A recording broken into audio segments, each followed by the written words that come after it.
This video is about understanding bias in data, where it comes from and why it matters. Instances like Google Photos mislabeling Black people as gorillas, Amazon's biased hiring tool, and flawed healthcare algorithms show that these are often data problems, not intentional prejudice.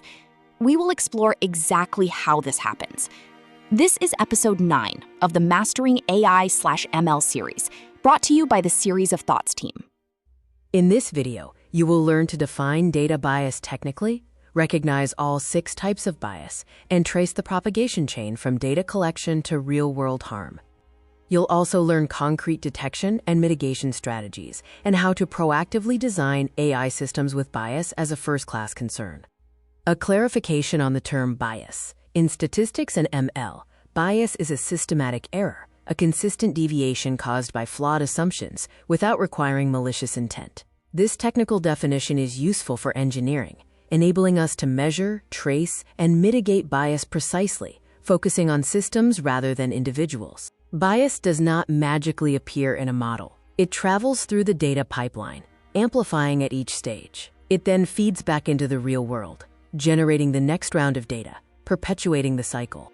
Bias moves through a system from society to data collection, model training, model decisions, and finally, real-world outcomes, creating a dangerous feedback loop.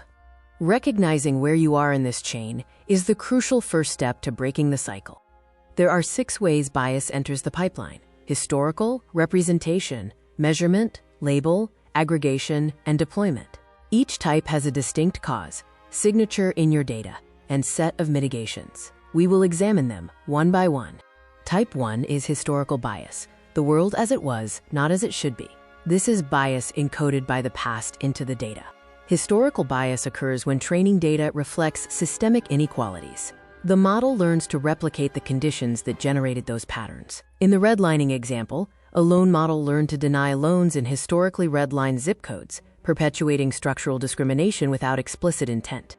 Historical bias is dangerous because it looks like good prediction, achieving high accuracy on test data that mirrors historical patterns. It automates past injustice at scale, applying bias consistently. Most importantly, the feedback loop hardens it, compounding the cycle of disadvantage over generations. Type 2 is representation bias, who's missing from the training data. This lack of coverage results in a model that performs poorly or dangerously on underrepresented groups. Representation bias causes the model to optimize performance for the majority group. For example, facial recognition trained on Western datasets had significantly higher error rates for darker-skinned individuals, especially women. Aggregate accuracy metrics often mask these subgroup failures, requiring stratified evaluation to expose the disparity. The core of representation bias is the gap between the training data distribution and the real-world population. Models perform well only where they have sufficient data. Closing this gap requires deliberate, intentional data collection strategies, not simply acquiring more data. Type 3 is measurement bias, what gets measured and how. This occurs when the instrument of measurement itself is a source of disparity. Measurement bias arises from using proxies for what we truly care about. In the healthcare example, a risk model used doctor visits as a proxy for health need. However, Black patients used less healthcare due to barriers, causing the model to incorrectly assign them lower risk scores and denying them necessary care. To spot bad proxies, ask 3 questions. Is the proxy collected equally across groups? Does the proxy mean the same thing across groups? And what would the measurement look like if the structural barrier weren't there? If the answer to the last question is different, the proxy is compromised. Type 4 is label bias. This is the simplest type. Human annotators carry human biases. Since supervised learning depends on human-assigned labels, the prejudices of the annotators are embedded into the training data. Label bias happens when annotators' assumptions, cultural context, and blind spots are unconsciously transferred into the labels. The annotation pipeline problem highlights that annotators from similar demographic backgrounds produce labels that fail to generalize. For example, in the AAVE sentiment example, U.S. annotators unfamiliar with African American vernacular English consistently misclassified it as negative sentiment, embedding their unfamiliarity into the model.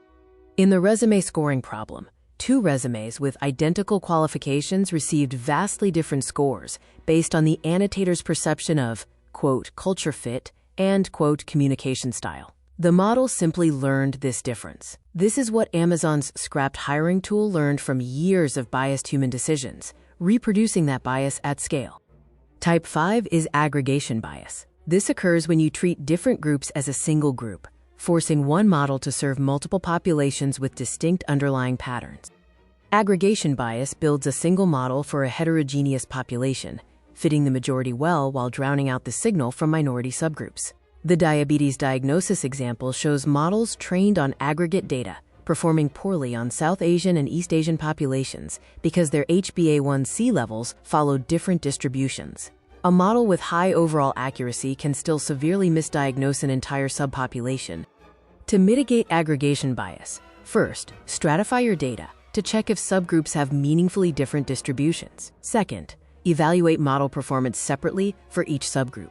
Finally, consider using separate models or applying subgroup-specific calibration to achieve fair outcomes. Type 6 is deployment bias. This is the use of a model outside its intended design context, leading to inaccurate or harmful outcomes. Deployment bias stems from a mismatch between the training and deployment data distributions. For instance, a fraud detection model trained on desktop user behavior, like mouse and keyboard movements, was deployed on mobile. The model incorrectly flagged legitimate mobile users due to their different touch and session behaviors, leading to high false positives and eroding trust. Deployment bias is caused by various forms of distribution shift. Population shift means the user demographics change. Temporal shift means the world evolves after training. Context shift means the model is applied to a new task. And feedback shift means the model's actions change user behavior, making its own training obsolete. Now, let's review 3 documented failures where these biases caused measurable harm to real people, providing concrete examples of the bias types we have discussed. Amazon's hiring tool, trained on a decade of historical hiring data, learned to penalize resumes that resembled female candidates. Since the historical data reflected a male-dominated industry, the model automatically favored men. Amazon shut down the tool because the bias, a mix of historical and label bias, could not be fixed. A widely used healthcare risk algorithm assigned systematically lower risk scores to Black patients, hindering their access to care management programs. The algorithm used healthcare costs as a proxy for health need. Due to systemic barriers, Black patients generated lower costs, leading the model to misinterpret this as lower need. This was a case of measurement bias. In 2015, Google Photos incorrectly labeled photos of Black individuals as, quote, gorillas, a catastrophic misclassification. The root cause was representation bias. The image classification model was poorly trained on darker-skinned individuals. Google's inadequate response was to block the terms rather than fix the underlying data problem. Bias detection and mitigation are engineering disciplines, not just policy positions. Next, we will cover concrete strategies that responsible practitioners actually use. To build fairness into the data before training, conduct data audits for representation, using intersectional analysis to find compound gaps. When annotating, diversify your annotator pool, use inter-annotator agreement metrics, and define protocols that address cultural context to avoid label bias. During training, you can build fairness into the objective. Fairness constraints add criteria like demographic parity or equalized odds directly to the optimization problem. Adversarial debiasing trains an adversary to remove correlations with sensitive attributes, forcing the main model to learn less biased representations. Post-training, evaluate and calibrate. Always use disaggregated evaluation, reporting metrics for every subgroup. Calibrate decision thresholds by group to ensure equitable outcomes. Post-hoc reweighting adjusts output scores to meet fairness criteria without costly retraining. The work continues into deployment. Before launch, define a model card detailing limitations and use cases. At launch, instrument monitoring to log predictions stratified by demographics. 30 days post-launch, conduct the first fairness audit on live data. Ongoing, monitor for drift and repeat audits quarterly. Here is a quick glance at the practitioner's checklist. Before training, audit your dataset and proxy variables. During and after, apply fairness constraints, disaggregated evaluation, and threshold calibration. Always publish a model card and maintain ongoing monitoring. This chart maps the 6 bias types to their entry points, detection methods, and mitigation strategies. Remember, the earlier you catch the bias in the pipeline, the cheaper it is to fix. Models trained on human data are not neutral. They are a compression of human history, including its biases. Neutrality must be actively engineered. It doesn't emerge naturally. Treat fairness as a technical, first-class engineering concern, like security, and design against bias from the start. Have you encountered AI bias in a product you've used? Sharing those experiences is how the field learns. Your observation can help another practitioner recognize the same pattern in their own system. Drop your observations in the comments. To summarize, bias is systematic error, measurable and addressable.